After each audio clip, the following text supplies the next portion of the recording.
Ejercicios, video número 66, ejercicio 41.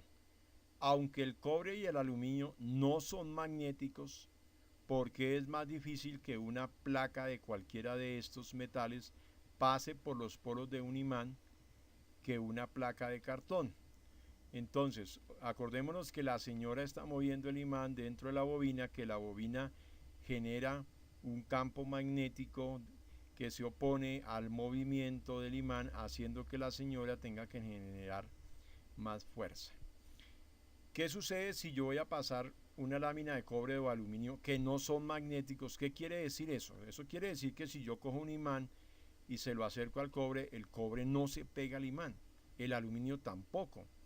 Entonces lo primero que uno se le ocurre es, los imanes no ejercen ninguna fuerza sobre el cobre y el aluminio, y eso es mentira.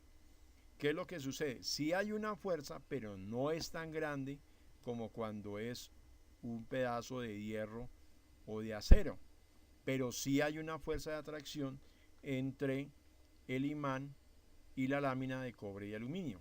Cuando yo voy a pasar la placa de aluminio o de cobre por el campo magnético, ¿qué sucede?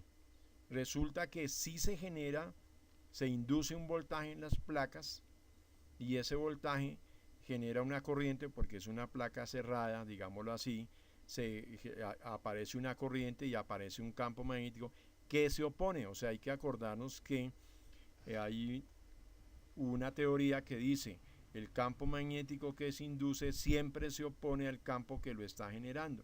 Entonces, por eso hace que sea mucho más complicado mover la placa de aluminio o la placa de cobre que no una placa de cartón, porque la placa de cartón es así, no se va a inducir ningún tipo de campo magnético, porque el cartón, sus electrones en las últimas órbitas están muy aferrados y no se van a mover, y mientras no se muevan no hay una corriente, y si no hay corriente no hay campo magnético.